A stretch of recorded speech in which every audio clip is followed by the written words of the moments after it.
बच्चों नमस्कार। उम्मीद करता हूं कि आप सबने अपनी यूपीएससी की जो प्रारंभिक परीक्षा है वो शानदार तरीके से दी होगी और अच्छे रिजल्ट की भी हम लोग कामना करते हैं कि आप लोगों ने अपना सर्वश्रेष्ठ दिया होगा। इस यूपीएससी के एग्ज़ाम्स के बाद कई अलग अलग तथ्य और प्रश्न आ रहे हैं कि यूपीएससी 25 ने किस प्रकार से अपने आप को परिवर्तित किया है, पहला प्रश्न।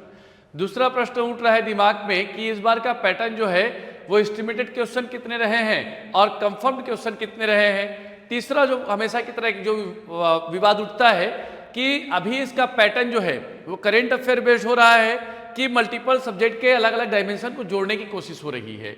और सबसे महत्वपूर्ण जो चौथा प्रश्न उठता है आपके मन में कि सर कट ऑफ कितना होगा।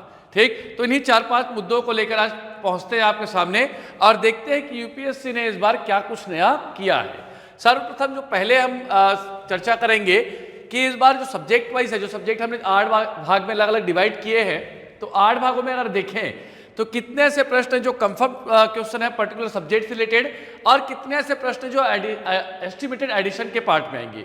यहाँ पे जो शब्द है एस्टिमेटेड एडिशन का मतलब, उसका मतलब ये है कि अगर कोई प्रश्न आया है मगर उसके वो प्रश्न का जो स्वरूप है वो तो हिस्ट्री का दिख रहा है, परंतु उसके आयाम जुड़ते हैं किससे, आईआर से या ज्योग्राफी से या करंट अफेयर से या टेक्नोलॉजी से या मल्टीपल कई सब्जेक्ट से, तो उसको हम लोगों ने एस्टिमेटेड एक आपके एडिशन फॉर्म में रखा हुआ है।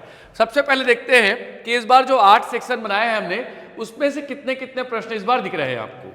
सबसे पहले अगर इस बार देखें जिसने सबसे इंपॉर्टेंट रोल प्ले किया है यूपीएससी प्रीलिम्स में, वो प्रश्न पत्र होगा आपका वो सब्जेक्ट होगा हमारा Indian history and world history. World history की संख्या बहुत कम है, बट अगर इंडियन हिस्ट्री की बात करें तो इस बार कुल 15 ऐसे प्रश्न हैं जो डायरेक्ट इंडियन हिस्ट्री से पूछे गए हैं और 8 ऐसे प्रश्न हैं जो एस्टिमेटेड एडिशन के फॉर्म में देखे गए हैं। अर्थात 100 में से 23 प्रश्न जो है मैं इस बार उसे वर्ल्ड हिस्ट्री के रूप में इंडियन हिस्ट्री के रूप में देख पा रहा हूँ और एक काफी बड़ा परिवर्तन है। हाँ, एक और चीज की देखेंगे कि इंडियन हिस्ट्री में सेगमेंट कौन कौन सा जा रहा है वो हम सेकंड पार्ट में देखेंगे भी, इसी लेक्चर के कंटिन्यू में। सेकंड हम देखते हैं इंडियन ज्योग्राफी में। इंडियन ज्योग्राफी में डायरेक्ट क्वेश्चन अगर देखें ज्योग्राफी को लेकर तो सिर्फ एक ही क्वेश्चन पूछा गया है, वो हल्दी के बारे में पूछा गया था, वो हम आगे देखेंगे। और एक प्रश्न जो है वो एडिशनल के फॉर्म में भी देखा गया है, अर्थात ज्योग्राफी में, इंडियन ज्योग्राफी में 2 प्रश्न हम देख सकते हैं। तीसरा पार्ट आता है हमारा टेक्नोलॉजी एंड योर साइंस।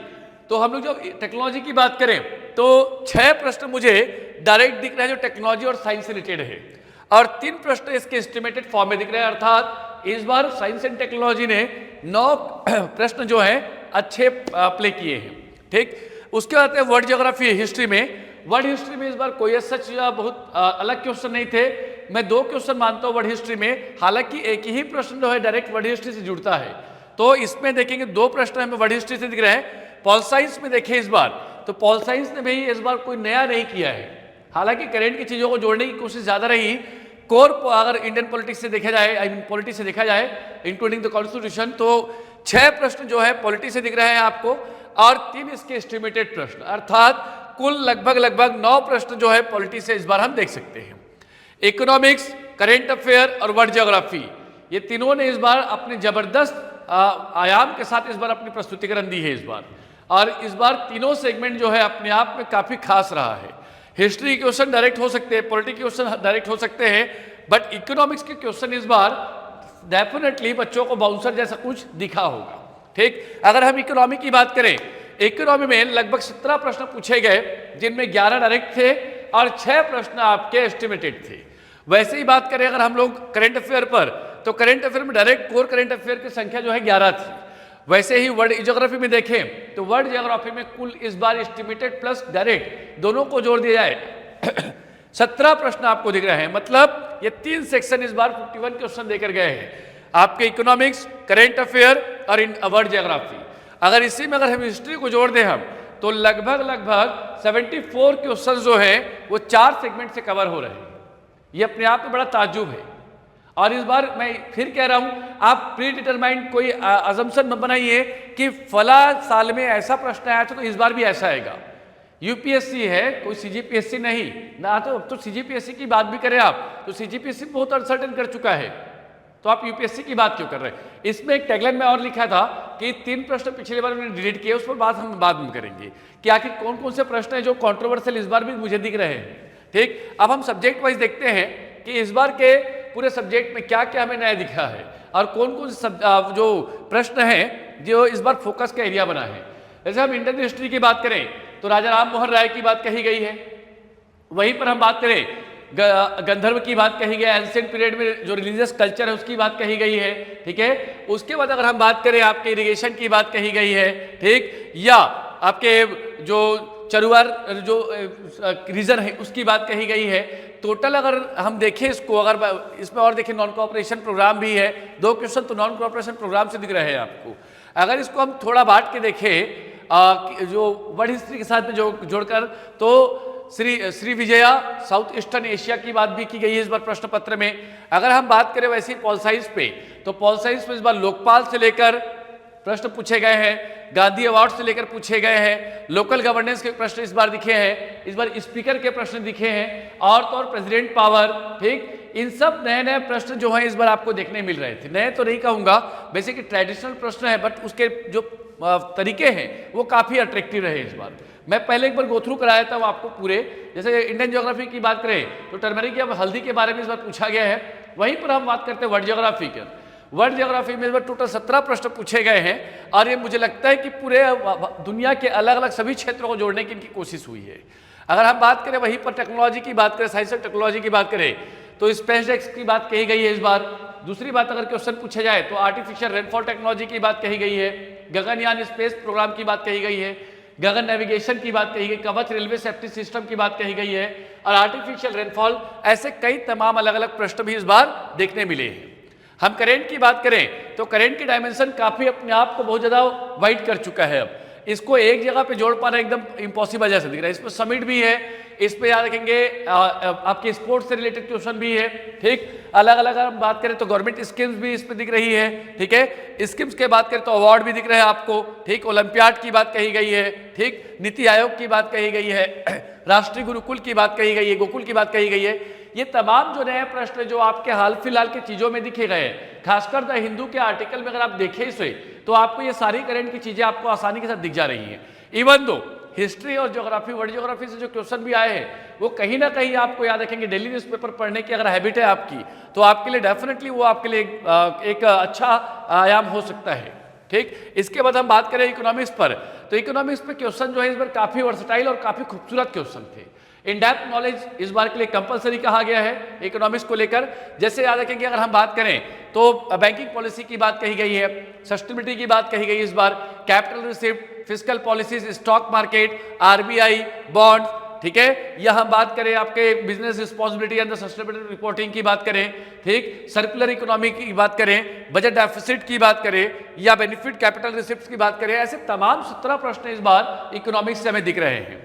अब अगले पॉइंट पर बात करते हैं हम लोग कि जो आईआर से प्रश्न है, आईआर के प्रश्न में इंटरनेशनल रिलेशंस की बात करते हैं हम लोग, तो आईआर के प्रश्न में भी देखें आपको तो कई अलग अलग ऑर्गेनाइजेशन, जैसे याद रखेंगे Indian international mineral security payment system है आपका, ग्लोबल ट्रेड है, इकोनॉमिक इंटरेक्शन की बात है, ठीक है, आरटीजीएस, एनईएफटी, ऐसे या पॉवर्टी की बात है, बीआरडी की बात है, ये सारे नए प्रश्न आपको दिख रहे हैं। अब हम बात करते हैं, तो एक ओवरव्यू हमने आपको दे दिया। अब बात करते हैं कि जो हमारी इंडियन हिस्ट्री है, इंडियन हिस्ट्री में फोकस वाला एरिया कौन सा रहा है, ठीक, पैटर्न क्या था और प्रिपरेशन की टिप्स क्या होंगी उन बच्चों के लिए जो अभी तैयारी शुरू किए हैं या सोच रहे तैयारी करने का यूपीएससी को लेकर। ठीक है, तो इस बार जो पैटर्न में मान पा रहा हूं या देख पा रहा हूं वो कुछ इस तरीके से है। इंडियन हिस्ट्री में अगर 23 प्रश्न हैं तो सबसे ज्यादा फोकस वाला जो एरिया रहा है हमारा, ठीक, वो एरिया हमें दिखता है जनरली वो है फ्रीडम स्ट्रगल में, खासकर एनसीएम को लेकर। देख पा रहे होंगे आप लोग, एनसीएम से 2 क्वेश्चन डायरेक्ट दिखे आपको। चौरा चौरी के केस है, पूना पैक्ट है। एंशिएंट हिस्ट्री में देखें तो अशोकियन इंस्क्रिप्शन की बात है, मोहनजोदड़ो की बात है, इरिगेशन डिवाइसेस की बात है, सोशल रिफॉर्म में राजा राम मोहन राय या पेरियार की बात है। मतलब वो सारी चीजें जो अभी सोशल अपलिफ्टमेंट और सोशल डेवलपमेंट को लेकर अभी हाल फिलहाल के वर्षों में आपको देखने मिला है, वो इंडियन हिस्ट्री का पार्ट बना हुआ है। पैटर्न क्या रहा है, तो मुझे लगता है heavy emphasis on the modern history definitely, and every year the UPSC molded their questions on the basis of the modern history as such and the current associated topics, ठीक। तो अगर हम देखें तो इस बार देखें तो कल्चर जो आर्टिफैक्ट्स है वो तो रहेगा ही रहेगा, बट आज भी इसका जो एम्फेसिस है पूरी तरीके से वो मॉडर्न हिस्ट्री पर ही बेस हो रहा है। प्रिपरेशन की टिप्स क्या होनी चाहिए इसको पढ़ने की, ठीक है।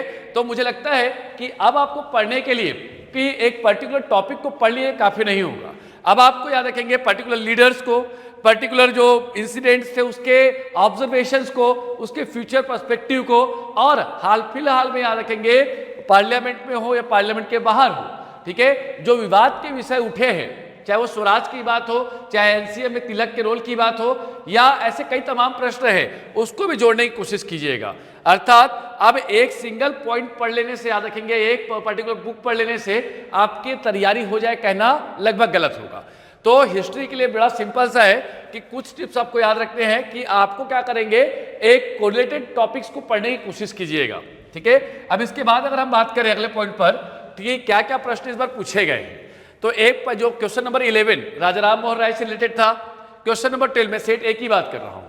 क्वेश्चन नंबर 12 की बात करें तो एनसीएम प्रोग्राम में कंपोनेंट जो थे बाइकॉट, नॉन वायलेंस, स्वराज की बात कही गई थी, उससे पूछे गए हैं, ठीक है। अराघट्टा की बात पूछी गई है, रेगुलेशन सिस्टम को लेकर काफी लाइमलाइट क्वेश्चन है अपने आप में, डायरेक्ट क्वेश्चन है। चौथा अगर हम देखें तो titles of the Indian rulers की बात करें तो महेंद्र वर्मन की बात की बात है, इससे क्वेश्चन उठा है। फाहियान के ट्रैवल हिस्ट्री को लेकर क्वेश्चन पूछे गए हैं, ठीक है। एंशिएंट हिस्ट्री में अगर आप बात करें तो 602 322 BC पर जो हमारे रिवर्स और रीजन है उससे रिलेटेड क्वेश्चन है आपके। अगर आप कंटिन्यू देखें 11, 12, 13, 14, 15, 16, 17, 18, 19, 20 ये पूरा का पूरा क्वेश्चन जो है डायरेक्ट क्वेश्चन है। इसमें बहुत ज़्यादा वैरायटी करने की कोशिश नहीं की गई इस बार यूपीएससी ने। मेरे अनुसार से इंडियन हिस्ट्री का जो कांस्टेंट पार्ट है, आई मीन जो कंफर्म पार्ट है, वो काफ़ी याद रखेंगे आसान या आसान की श्रेणी में मैं देख सकता हूँ, ठीक है। अब आसान से मॉडरेट नहीं कहूँगा इसी में, क्योंकि डायरेक्ट आपको क्वेश्चन दिख रहे हैं। बट वहीं पर थोड़ा जाते हैं आप लोग क्वेश्चन नंबर 71 से। तो 71 में देखें तो गांधी को लेकर एक स्टेटमेंट पूछा गया था, sanitation has become my religion. इस स्टेटमेंट को जस्टिफाई करने का क्वेश्चन पूछा गया आपको। मोहनजोदड़ो की डांसिंग गर्ल फिगर की बात कही गई है। Legal defence post of the Chaura Chauri incident की बात कही गई है, ठीक है। उसके बाद अगर हम बात करें तो Gandhi inclusion of the Harijan upliftment post that is a Poona pact के बाद क्वेश्चन पूछे गए हैं। तो अगर आप देखें 11 से लेकर 20, इसमें हालांकि 13 नंबर के क्वेश्चन इससे रिलेटेड नहीं है, और 71 से लेकर 75, ठीक, ये 79 ये क्वेश्चन जो है बहुत डिफिकल्ट नहीं थे। अगर इन 15 क्वेश्चन में बनाए तो जिसने अच्छे से पढ़ा है वो लगभग 9 से 11 क्वेश्चन आसानी के साथ बना सकता है मेरे अनुसार से, ठीक है। और बाकी जो क्वेश्चन रहे हैं वो इसके एक एस्टिमेटेड फॉर्म में रहे हैं, तो उस पर हम चर्चा नहीं करेंगे। अब दूसरा प्रश्न आता है, इस पर मैंने आपको एक पिक्चरल फॉर्म में पूरा दिखा दिया है कि कौन कौन से सेगमेंट से कहाँ से क्वेश्चन उठे हुए हैं। चलिए अब सेकंड आते हैं वर्ल्ड ज्योग्राफी से, हिस्ट्री से। तो वर्ल्ड हिस्ट्री में याद रखेंगे आज भी याद रखेंगे ग्लोबल कनेक्शन पर ही बेस्ड है, बहुत ज़्यादा आपको पैटर्न में चेंज करने की जरूरत नहीं है, ठीक है। वहाँ पर पूछा है राजेंद्र वंश या श्रीविजय कैंपेन की बात कही गई है, ठीक है। तो क्वेश्चन जो है आप उस पर ज़्यादा वर्ल्ड हिस्ट्री पर ज़्यादा फोकस ना करके अब इंडिया रिलेटेड वर्ल्ड हिस्ट्री पर जो ग्लोबल कनेक्शन है उस पर आप क्वेश्चन उठा सकते हो। चलिए अगले पॉइंट पर हम बात करते हैं। जो क्वेश्चन है हमारा टॉपिक है इंडियन पॉलिटी को लेकर। इंडियन पॉलिटी में इस बार जो सबसे लाइमलाइट रहा है वो रहा है आपका लोकल गवर्नेंस, जैसे पंचायत राज या पंचायती राज, लोकपाल या अवार्ड जो हो गए हमारे, ठीक है, president power, Lok Sabha speaker and 10th schedule. ये 6 ऐसे प्रश्न हैं जो डायरेक्ट क्वेश्चन पूछे गए हैं। 3 थोड़े से पजल क्वेश्चन थे।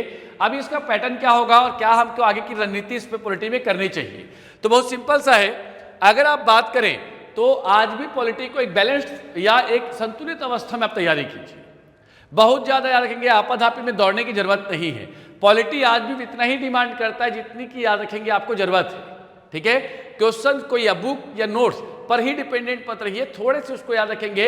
इंप्लीमेंटेशन फॉर्म ऑफ स्टडी पर भी फोकस कीजिए। मैं इंप्लीमेंटेशन फॉर्म ऑफ स्टडी इसलिए कहता हूं बिकॉज ये जो है आपके थॉट प्रोसेस को इम्प्रोवाइज करने में मुझे लगता है काफ़ी अच्छा रोल प्ले करता है, ठीक है। आगे की रणनीति क्या होनी चाहिए, तो मुझे लगता है कि अमेंडमेंट्स है, जितने आर्टिकल्स है और इंस्टीट्यूशंस है या उनके फंक्शनिंग है, इसको थोड़ा आप ध्यानपूर्वक पढ़िए। चाहे वो एलएस के स्पीकर का हो, डिप्टी स्पीकर का हो, या वीपी का हो, या प्रेसिडेंट का हो, इन सब चीज़ों के कार्य को देखिए, उनके फंक्शनिंग को पढ़िए, ठीक है। ये मत पढ़ते रहिए कि आर्टिकल 1 से लेकर 139 तक क्या क्या लिखा है, वो आपके आउटडेटेड क्वेश्चन में से एक हो जाएगा। ठीक है। तो मैं पॉलिटी में ऑलरेडी डिस्कस किया था कि क्या क्या क्वेश्चन आ सकते हैं, ठीक है, आए हुए हैं, सॉरी। अब बात करते हैं इंडियन ज्योग्राफी में। इंडियन ज्योग्राफी में सच कुछ क्वेश्चन है नहीं।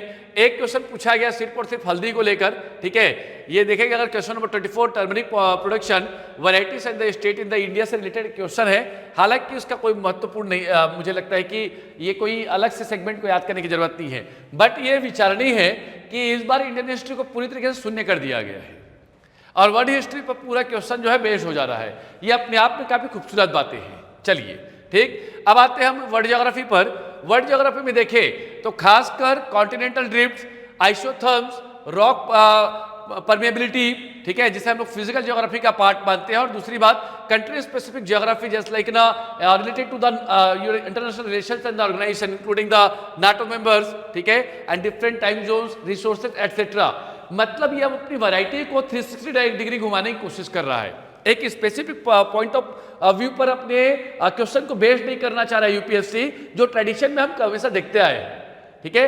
पहले हमेशा याद रखेंगे फिजिकल ज्योग्राफी बेस्ड क्वेश्चन होते थे, अब वो थोड़ा चेंज करके याद रखेंगे, उसको एग्जिम, इकोनॉमिक्स और आईआर से भी जोड़ने की कोशिश कर रहा है, जो काफी खूबसूरत है अपने आप में, ठीक। अब बात करें इसको किस तरीके से पढ़ना है। डेफिनेटली आपको मैपिंग और मैपिंग के अलावा आईआर में आपकी पकड़ बहुत अच्छी होनी चाहिए, क्योंकि अगर आईआर में पकड़ अच्छी नहीं है तो वर्ल्ड ज्योग्राफी को बना पाना आपके लिए बहुत कठिन होगा। तो इसलिए इंटरनेशनल रिलेशंस को आप जितना अच्छा तैयार कर सकते हैं वो इतना अच्छा रहेगा, ठीक है। चलिए अगले पॉइंट पर कहते देखते हैं कि कौन कौन से प्रश्न इस बार आए थे। नाटो मेंबर से एक क्वेश्चन था आपके ऑस्ट्रिया एंड बुल्गारिया को लेकर, ठीक है। उसके बाद अमेरिकन कंट्रीज से लेकर भी याद रखेंगे, उनके माउंटेन्स के बारे में बात कही गई थी, इक्वेटर के बारे में बात कही गई थी, खासकर तंजानिया को जो क्षेत्र है उसको लेकर, पाटोस को लेकर है, उससे क्वेश्चन उठे थे। कॉन्टिनेंटल ड्रिफ्ट एविडेंसेस की बात उठी है इस बार। एटमॉस्फेरिक डस्ट जो पार्टिकल्स है, जो इसकी लगातार बात हो रही है, उससे प्रश्न उठे हैं। आइसोथर्म्स की बात उठी है, ठीक है। परमेबिलिटी की बात हुई है of the chalk and the clay rocks को लेकर, ठीक है। Countries with the multiple time zones, UK, Australia etcetera पर भी क्वेश्चन रहे हैं आपके। तो अगर आप पूरा इसको अगर देखें तो 11 में कंफर्म क्वेश्चन तो मार रहा हूं, 6 जो एस्टिमेटेड क्वेश्चन हैं वो भी कहीं ना कहीं याद रखेंगे मल्टीपल अलग अलग डिविजन्स, आई मीन अलग अलग सब्जेक्ट्स को लेकर ही तैयार किए गए हैं।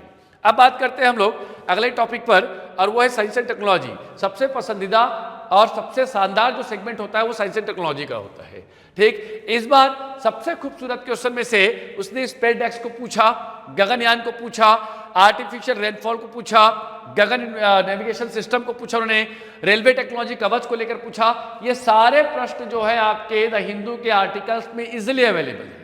ऐसा कुछ भी प्रश्न नहीं है इनमें से 5 6 में से जो आपको थोड़ा पजल करने की कोशिश करे। हाँ, बशर्त यह है कि आपने द हिंदू या इक्विवेलेंट जो न्यूज़पेपर है उसको बहुत अच्छे तरीके से पढ़ा होगा।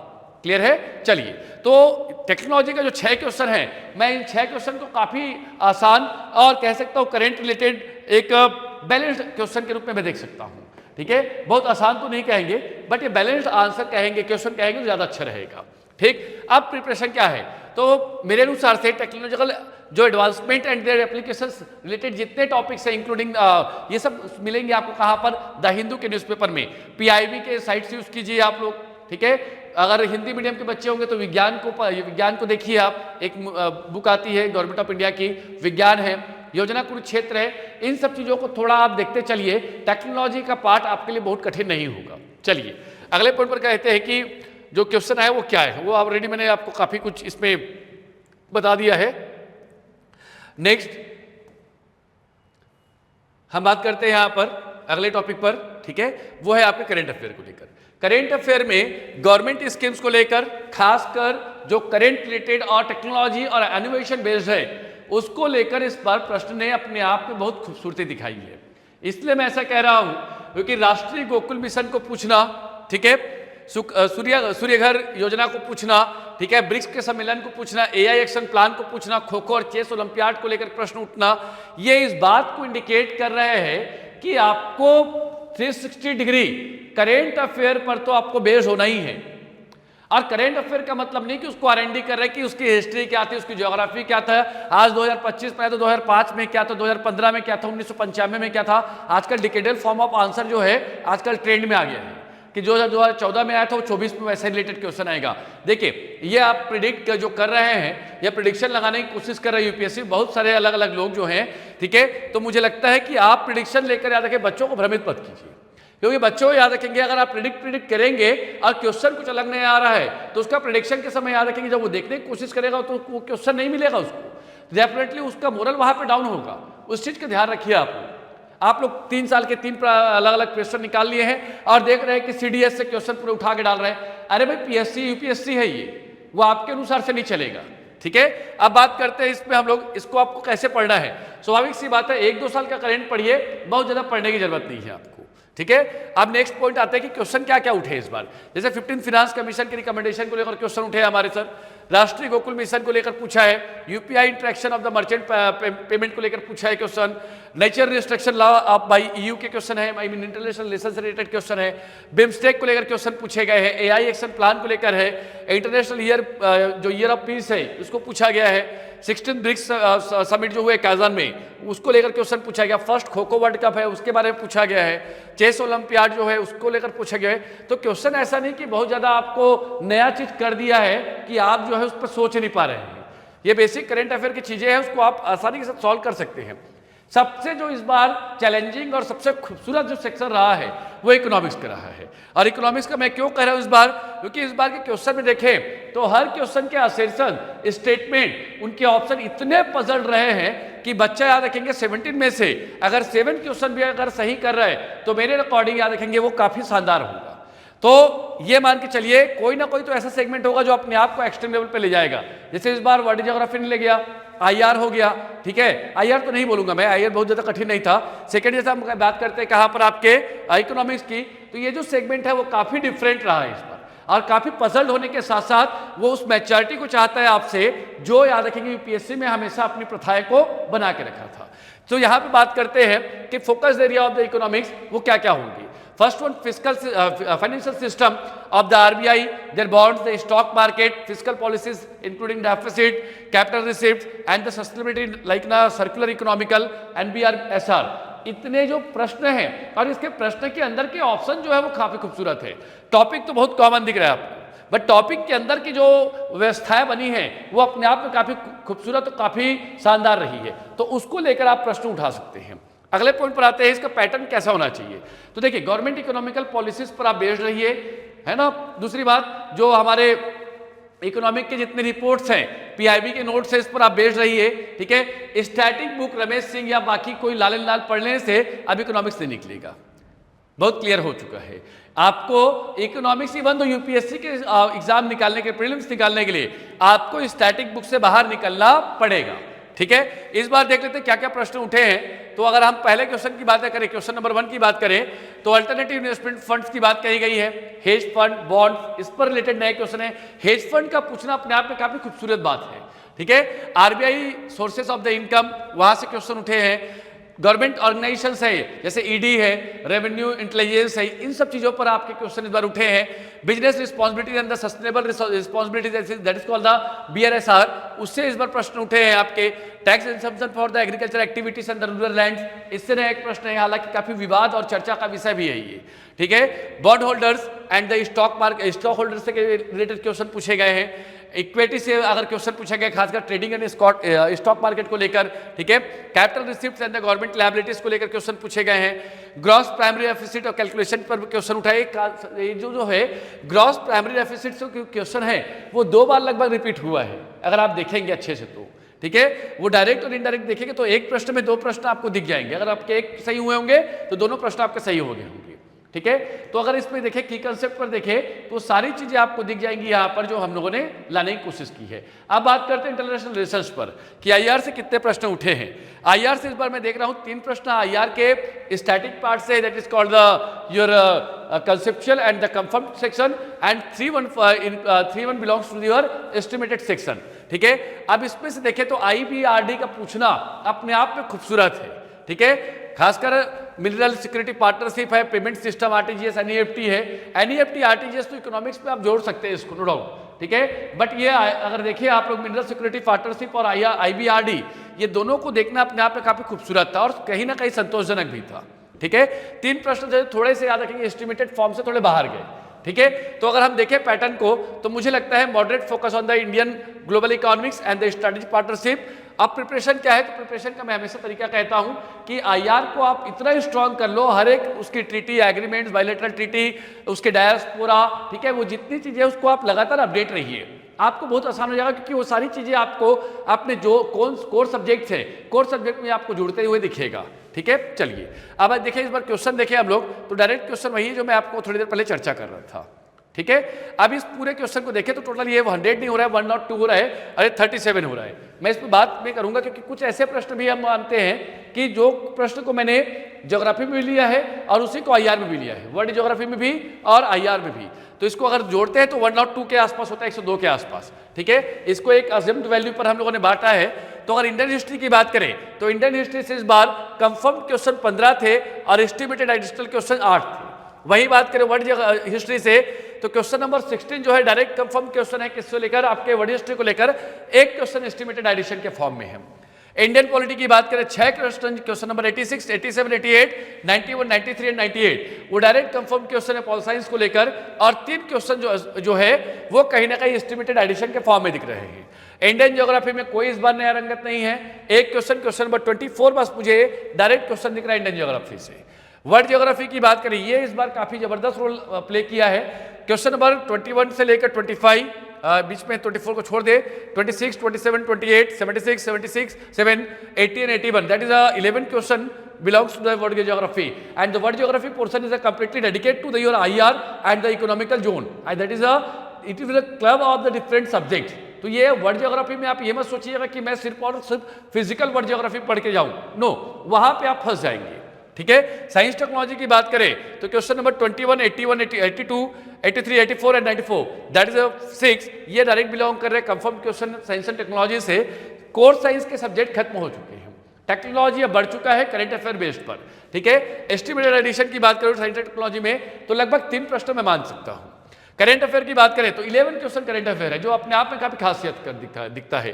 11 क्वेश्चन में अगर देखें, question number 30, 66, 69, 70, 90, 92, 95, 96, 97, 99 and 100, that is belongs to your current affairs section, and approximately 6 question also belongs to the estimated addition form of the current affair, that is 17 question related to the current affairs section in the PT 2025, and next one, that is the economics. Economics include around 17 question in this time, and a confirmed question belongs to your 11, and the estimated question that is related to the different section of the your subject, that is 6।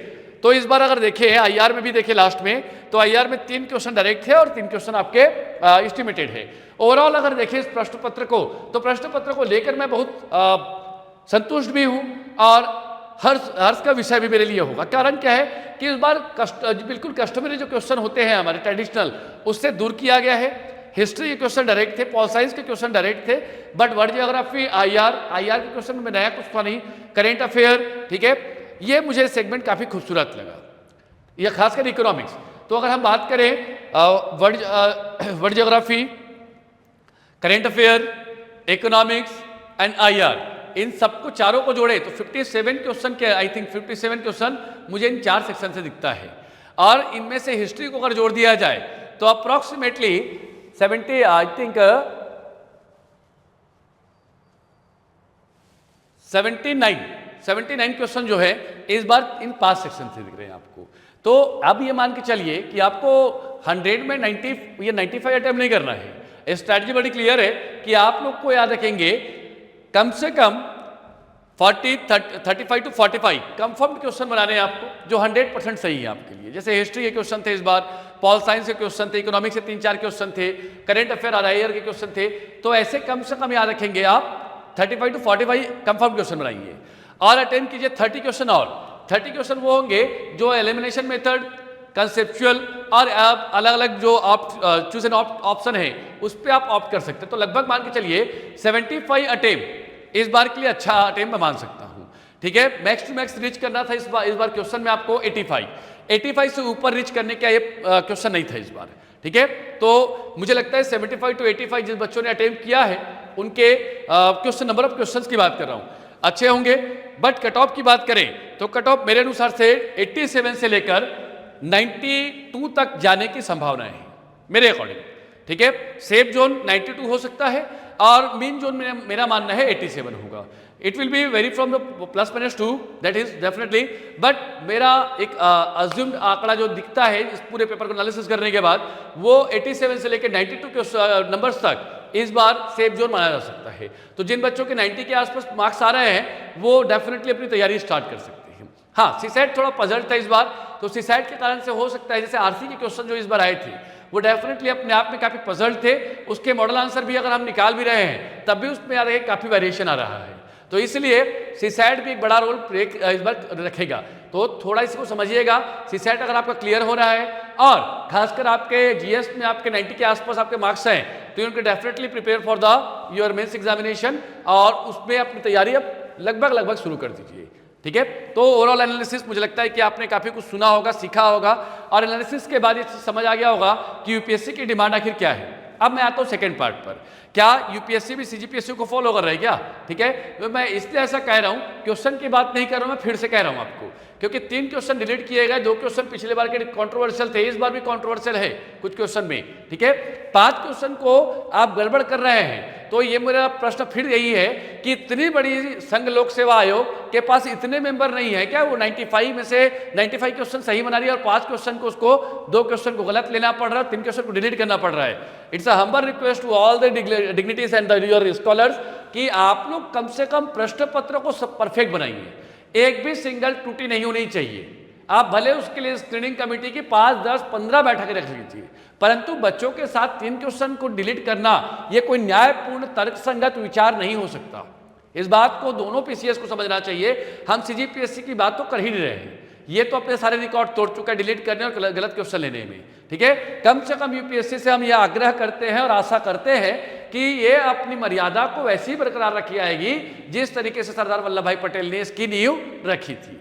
Thank you so much. मुझे लगता है कि ये session आपके लिए काफ़ी लाभदायक होगा और आपके प्रिपरेशन के लिए एक पुख्ता नींव तैयार करेगा। Thank you so much and wish you all the best your future and go ahead preparing for your mains examination. और डेफिनेटली छत्तीसगढ़ से और बाहर से भी बच्चे अच्छे रैंक लाएं, यही हमारी उम्मीद है। Thank you so much.